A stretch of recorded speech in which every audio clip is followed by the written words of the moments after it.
ഒന്നാം ലോക മഹായുദ്ധകാലത്ത് ബ്രിട്ടീഷ് ഭരണകൂടത്തിന് നൽകിയ സാമ്പത്തിക സഹായവുമായി ബന്ധപ്പെട്ട് ഒരു നൂറ്റാണ്ടിലധികം പഴക്കമുള്ള വായ്പ തിരികെ വേണമെന്ന ആവശ്യവുമായി ഇന്ത്യയിൽ നിന്നൊരു കുടുംബം രംഗത്തെത്തിയത് അന്താരാഷ്ട്ര തലത്തിൽ തന്നെ വലിയ വാർത്താ പ്രാധാന്യം നേടിയിരിക്കുകയാണ്. മധ്യപ്രദേശിലെ സീഹോർ സ്വദേശികളായ റുധിയ കുടുംബമാണ് 109 വർഷം പഴക്കമുള്ള ഈ സാമ്പത്തിക ഇടപാടിന്റെ രേഖകളുമായി ബ്രിട്ടീഷ് സർക്കാരിനെ സമീപിച്ചത്. കുടുംബത്തിന്റെ അവകാശവാദത്തോട് UK ഡെപ്റ്റ് മാനേജ്മെന്റ് ഓഫീസ് ഇപ്പോൾ പ്രതികരിച്ചിരിക്കുകയാണ്. 1914 മുതൽ 1918 വരെ നടന്ന ഒന്നാം ലോക മഹായുദ്ധം ബ്രിട്ടീഷ് സാമ്രാജ്യത്തിന്റെ സാമ്പത്തിക അടിത്തറയെ കാര്യമായി ബാധിച്ചിരുന്നു. യുദ്ധച്ചെലവുകൾ വഹിക്കാൻ ബ്രിട്ടീഷ് ഭരണകൂടം തങ്ങളുടെ കോളനികളിൽ നിന്നും മറ്റും പ്രദേശങ്ങളിൽ നിന്നും വൻതോതിൽ പണം സമാഹരിച്ചിരുന്നു. ഇതിന്റെ ഭാഗമായി ഇന്ത്യയിൽ നടപ്പിലാക്കിയ പ്രമുഖ സാമ്പത്തിക പദ്ധതിയായിരുന്നു ഇന്ത്യൻ വാർ ലോൺ. ഇന്ത്യയിലെ സമ്പന്നരായ വ്യാപാരികളിൽ നിന്നും പ്രമുഖരിൽ നിന്നും യുദ്ധ ആവശ്യങ്ങൾക്കായി പലിശ വ്യവസ്ഥയിൽ പണം സ്വീകരിക്കുന്ന പദ്ധതിയായിരുന്നു ഇത്. ഈ പദ്ധതിയിലൂടെ ഭോപ്പാൽ രാജ്യത്തെ പ്രമുഖ വ്യാപാരിയായിരുന്ന സേത് ജുമാ ലാൽ റുധിയ 1917 ബ്രിട്ടീഷ് സർക്കാരിന് വായ്പയായി പണം നൽകി. ഇന്ത്യൻ വാർ ലോൺ പദ്ധതിക്കായി 1917 ജൂൺ 4-ന് 35,000 രൂപയാണ് വായ്പയായി നൽകിയത്. അന്നത്തെ ഭോപ്പാൽ പൊളിറ്റിക്കൽ ഏജന്റ് ആയിരുന്ന WS ഡേവിസിന്റെ ഒപ്പമുള്ള രേഖകൾ കുടുംബത്തിന്റെ കൈവശമുണ്ട്. അക്കാലത്ത് 35,000 രൂപ എന്നത് അതീവ ഭീമമായ ഒരു തുകമായിരുന്നു. സാമ്രാജ്യത്വ ശക്തികൾക്ക് സാമ്പത്തികമായി പിന്തുണ നൽകിയ വലിയൊരു തുകയായിട്ടാണ് ഇത് കണക്കാക്കപ്പെടുന്നത്. 109 വർഷങ്ങൾക്ക് ശേഷം വെളിച്ചത്ത് വന്ന സത്യം. പതിറ്റാണ്ടുകളോളം ആരും ശ്രദ്ധിക്കാതെ കിടന്ന ഈ വായ്പാ വിവരങ്ങൾ വീണ്ടും ചർച്ചയാകുന്നത് കുടുംബത്തിലെ പഴയ വിൽപത്രങ്ങളും ആധാരങ്ങളും പരിശോധിച്ചപ്പോഴാണ്.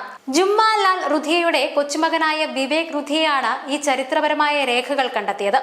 1937 സേത് ജുമ്മാ ലാൽ മരണപ്പെട്ടുവെങ്കിലും ബ്രിട്ടീഷ് സർക്കാർ ഈ തുക തിരികെ നൽകിയതായി വ്യക്തമാക്കുന്ന യാതൊരു രേഖയും കുടുംബത്തിന് ലഭിച്ചിട്ടില്ല.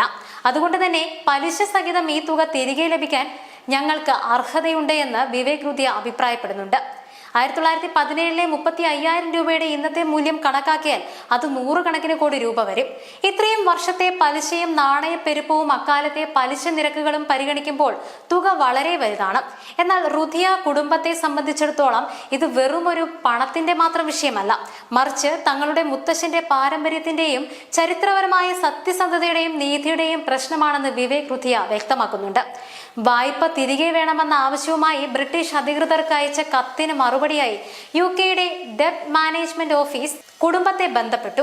1917 ഇടപാടുമായി ബന്ധപ്പെട്ട യഥാർത്ഥ രേഖകൾ ഹാജരാക്കാനാണ് ബ്രിട്ടീഷ് ഭരണകൂടം ഇപ്പോൾ കുടുംബത്തോട് ആവശ്യപ്പെട്ടിരിക്കുന്നത്.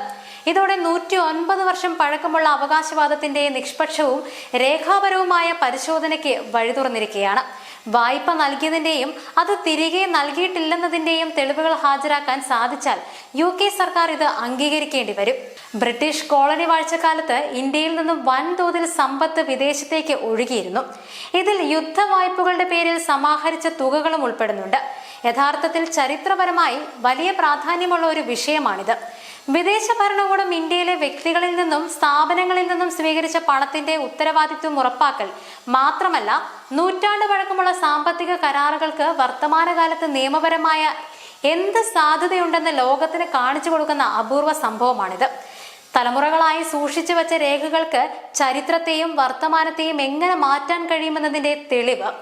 ബ്രിട്ടീഷ് സർക്കാർ ഈ ആവശ്യത്തോട് ഇനി എങ്ങനെയെല്ലാമാണ് പ്രതികരിക്കുക എന്നതും റുധിയ കുടുംബത്തിന് ചരിത്രപരമായ ഈ പോരാട്ടത്തിൽ നീതി ലഭിക്കുമോ എന്നതും വരും ദിവസങ്ങളിൽ ലോകമൊട്ടാകെ ഉറ്റുനോക്കുന്ന ഒന്നാണ്.